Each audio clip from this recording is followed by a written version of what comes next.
time? Yes. Sana no may coin counter. No, you don't need to count. They give you just, bags. It's the weight. Because each coin is, you calculate like 100 coins would weigh this much. So if that's how much it weighs, then it means it's 100 pesos. Oh, pero like, if it's all grouped into like all 1 peso coins. When I did that before, ganyan. Like 1 peso, I bundled it up, and then 5 peso, I bundled it up, and then I went to the bank with that same. Yeah. Pero can you, like, kunwari, I have a bag full of 1 peso coins, a bag full of 5 peso coins, a bag full of 10 peso, and then just give that to them? Yeah. Oh. But they would prefer it if you sorted it out. But therein lies the problem. Because I think but it takes a lot of effort to like roll them up in like bundles. No naman, they'll just give you little transparent plastic bag. Tapos you put it in. So kunyari, naka 100 pesos ka na. Just put it in the bag. So per bag is 100 pesos. That's fine with it. Oh. Pero kasi they check that with a weight din. Kasi parang hindi na bibilangin. Otherwise, Isasakin pa nila yun, di ba? Adventure says, state of the nanay address. Alam ko sa mga mag-aaral, hindi biro ang mag-aaral.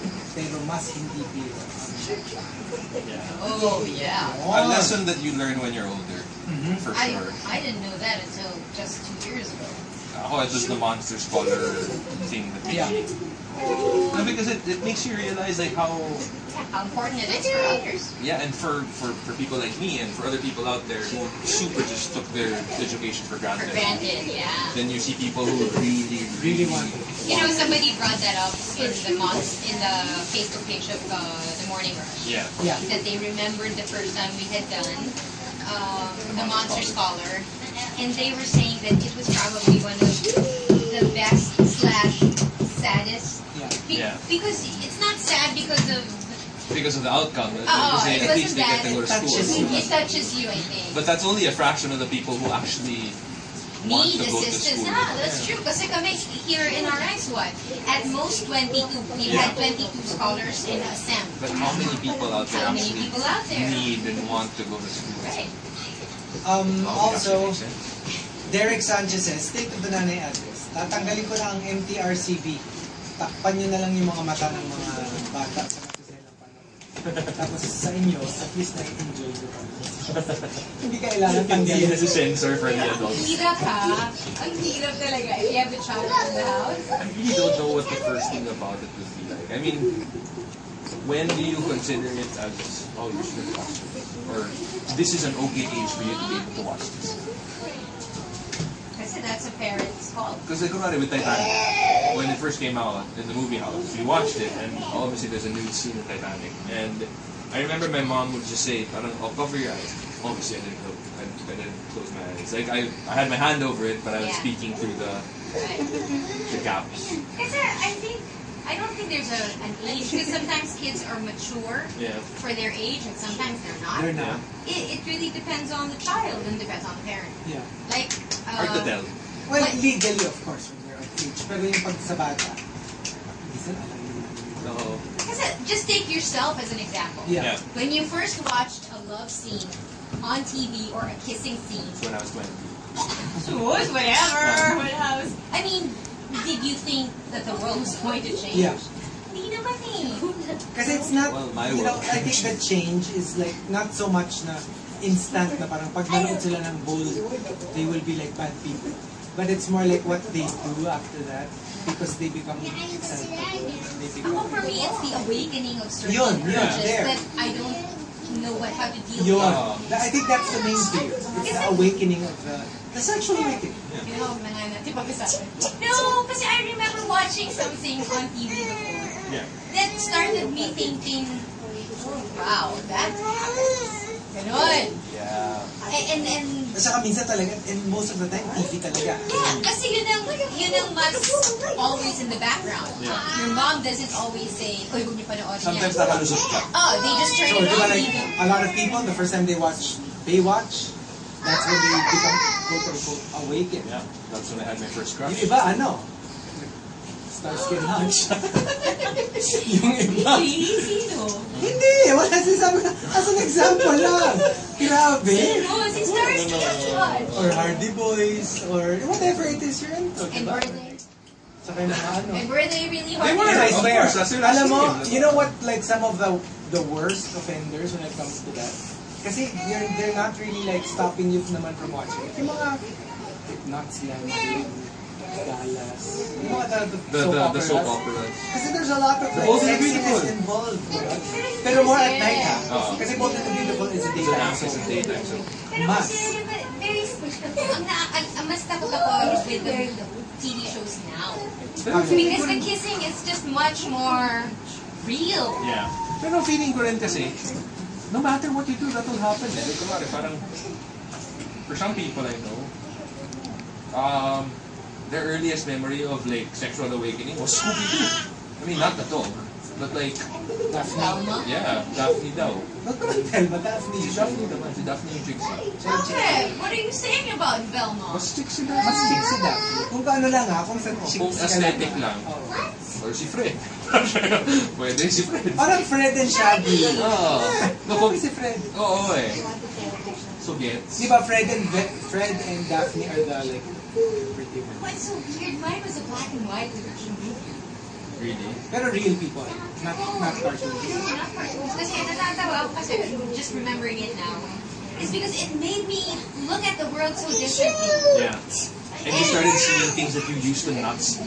Parang I was always suspicious of grown-ups after that. Like, Alam mo, isang ano, like disturbingly sexy. King Kong. Kasi hindi kay King Kong ha, sobra ha. That's not what I meant. No, like, just that for you, huh? Come here, you monkey. hindi remember that There's scene. a monkey. taking monkey versus the Remember when he put Jessica Lange on his... Tapos bigla niyang linagay siya sa... Take note, yung reference of the King Jessica of Lange. Jessica. Hindi, No, kasi... not the Peter Hindi Jackson kasi, one. mas sexy yung Jessica Lange. Kasi doon si Jessica Lange yung movie. He gave her a pass. He put, while Jessica Lange was on his hand, he put her under a waterfall. Yeah. So syempre, basang-basa siya, di ba? Sa ulan. Tapos, he starts blowing on her. Promise! It was so sexy.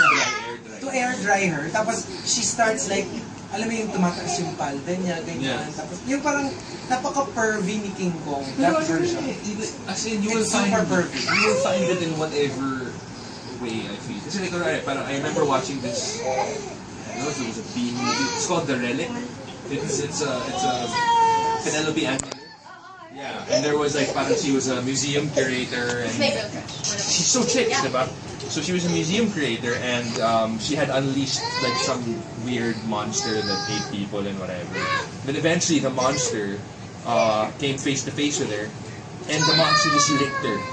And when I was young, I was like, wow. Even Alien. Diba? You know, stuff like that. It was about to just, it wasn't eating her, it was just licking her. Freddy Krueger. Hashtag what? Nothing. Okay. Nakabitin naman, nakabitin yung kwento mo. Oo, bakit? Shivana says, think of the nanay actress. Mom is not an acronym. Make it. Alright. Faceless man says, isa sa batas ko na mula ngayon, no kids, no bawal. Ako si Poklong says, pinarepeat ko na ang hindi makatarungan, anti-nagging you. Nanay siya, so kailangan naglanag siya. So wala na yung law na yun. Meow Meow says, tuwing 15th at 30th, dapat merong auditing. For the husband, for the children. For the earners. Kasi she should be audited too. But she's outside. Oh. Trixie Love Sam says, kung marunong kayong umuwi ng late, matuto rin kayong matulog sa I know kasi some household na, sure, umuwi ka na late, pero gumising maaga. Like, parang that's their consequence for it. Ito kasi more of pagbubuksa. Huwag mo kong gula. Huwag mo kong Gisingin. Kulating. Ito ako sa labas. Kasi kami nagtatawa ko eh. May dad kasi ganyan. Kung marunong kayong lumabas, marunong kayong I don't care what time it is, you come home. Yeah. So my brother is like, jump the gate. So kahit umuwi ka na madaling araw, okay lang. Basta umuwi ka. Basta umuwi ka. Oh. But did you guys have keys to the house? I grew up, we didn't ever lock the house. Oh, that's like a security threat. No, because someone was always there. So there was no need to lock it. We never locked. Actually, we never locked. Ruby Cheng says, state of the nanay address. Puro kayo protesta. Puro kayo protesta? Sige, I'll give you something to protest. Di ba ganyan na? Umiiyak ka? Sige, I'll give you something If to you cry think about. this is bad, Yeah, I'll give you something to cry about. Dayang says, sa tatay mo ikaw magpaalam lumabas. Tapos pag pinayagan ka ng tatay, papagalitan yung tatay. Ikaw lagi mong kinukonsinti ang bata. Hindi ka na lang pumindi. Why don't you just say no? Meow Meow Meow says, kapag lumagpas sa tatlo, yung miss call ko sa'yo. Lagot na. PNP na ang hahabol sa'yo. And, Calb says, sorry, Jigs24 says, state of the nanay address. I proclaim quincenas at katapusan. The official mother-son bonding day. Because you have money. By law, kailangan may bonding kayo. And the top state of the nanay address comes from Calb. Calb says, Tignan mo yung palda mo. Mas maiksi pa sa palda ng ate mo. Ay nako, iba na talaga ang mga kabataang lalaki ngayon. lalaki pala yan. ano ka pa? Yan ang magulat. And then from Calbs, ito for like, more like for farmers, mga agrarian reform.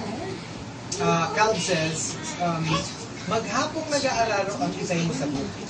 Tapos ikaw, kakakilala mo pa lang din sa bukid na yan, inararo mo na kagad. Yung hindi pa ano, di ba? Hindi yung kakakita pa lang niya doon sa bukid na yon, hindi nga sa kanila, inararo niya, yung parang sipag mo ha. Well, hello there, Bukid. Go for it! Can I araro you? Basta pag Bukid, you personify it. Usually kasi hindi mo kinakausap yung bukid. Hindi, pero diba, pag, sabi nila pag green, green thumb ka daw, diba? You really Yes. talk to the plants. And Yes. So parang, bukid, can I make you alaro? Parang okay lang ba? Which actually they say it has nothing to do with talking. They say it's just like Energy. carbon monoxide. Carbon monoxide. Kasi remember, wait, that's what they Yeah, say. that's what it is. So, quote unquote, when you're talking to them, syempre medyo malapit. So pwede ka rin, Gives them carbon, fresh Diba, carbon usukan monoxide. mo. or you can just breathe heavily. Hindi, it's something like that. Yeah. Diba? Pero medyo creepy lang. Pag nakita ka ng taong gumagano-gano ka sa may alam. What are you doing? Lalo na ko yung plant mo, talong. Kunyari, meron kang vine. Ang talong vine, di ba? It's a vine. Oh, it's a vine. A lot like kalabasa. Kalabasa. Pero there are vines that crawl and then vines that Climb. kasi like kunyari, kalabasa, alam ko it's on the ground. Masarap siya mabigat ako yung hangin. Pero talong, it hangs down. So yung talong ba, is it a hung vegetable? It climbs. Nakahangin. Okay. Hanging. Hanging. Let's just Okay. say Hindi kasi past tense kasi natanggal na yung talong eh. Hindi na, wala na siya dun eh. Kumbaga, yung state niya dati. Bahala ka dyan. What about us? Okay. I don't know if it's going to be for my mom or For you. like me. Oh, that's Because I'm true. also a mom now. That is true. Ako kasi my mom really, it was as simple as that. For the state of if she had a state of the nanay address, it really would be just that. It's my house, so you live under my rules. If you don't like it, then move out. It was as simple as that. Right. Of course, when I was still in school, that was a lot harder to deal with because I couldn't actually move out. Yeah. So the minute I started earning money, I moved out. That was the first thing That you was the did. first thing I did. Ako siguro for the kids na lang. My mom's she can't remember a lot of things. Ano ba? Just know what sacrifices are being made in your name. Are being made in your name. And that actually goes for all mothers. Yeah. They would say that to all their children. Because Because mothers make a lot. not just the physical sacrifice. No, everything. Like, I don't want to bore Lifestyle you with changes. details. Well, imagine if you were a smoker, if you were a drinker. The 9 minute you're months, pregnant, no chances are problem. you don't No. drink, you don't smoke. Actually, you know what's harder for me? Because now that I have two kids, and especially at the beginning when there was a newborn at the house, Yeah. I kid you not, the only break you have Bathroom. bathroom. Yeah, and I saw another mom Say that. say the same exact I thing. only get to see my Facebook when I was in the bathroom. The funny thing is, when you're older and you're the kid, you're like, the only break I get from my mom is when I'm in the bathroom. It's true. Or when she's in the Or when she's in the bathroom. Dalawa yung yung break. Kasi you'll never think of your life as your own anymore. And so, you're thinking of the children. And I'm sure, like, kunwari, you were into extreme sports.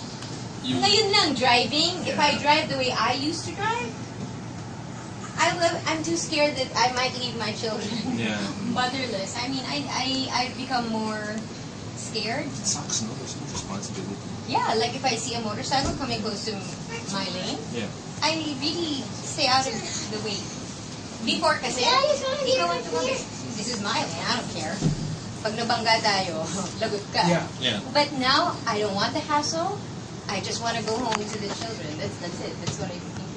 Ako siguro like, not just for my mom, but for most moms, I would think. Especially for the ones na adult na yung kids. The sauna would be very like, about the quote-unquote lawlessness. Not because there's no law, but I think as the kids get older, they follow you less and less. That's true. Alam mo yung, They develop their own... And I guess as the kids get older, the parents feel like, hindi nyo naman ako sinusunod eh. Yung parang, and not the, obviously not the real laws. Kasi yun. Yeah, the mother, the house, Pero the rules in the those house. little rules, and you feel like hindi ka na as powerful as you used to be. You know how I feel about motherhood? It's like, well, okay, so yeah, you want to have children, but you didn't ask to change your life that much. Yeah. Yeah. But then you have to change it in order to take care of the children. It's your responsibility. And then when they're all grown up, you're so used to being who you are because of the mothering that you did. Yeah. And then all of a sudden you can't live without them, but they have to go. Yeah. It's like, well, doesn't this suck? Yeah. I mean, there's a way around it, but that's just the initial feeling. That's true. I should think of the kids, leaving the house for college. Or... Sabi ko na lang dyan, ginusto mo yan. That's true. Ginusto mo yan eh. Naalala mo, Oo, naalala mo. Yun, no? Nung ginagawa niya, di ba? Parang So, it seemed naman that you liked it.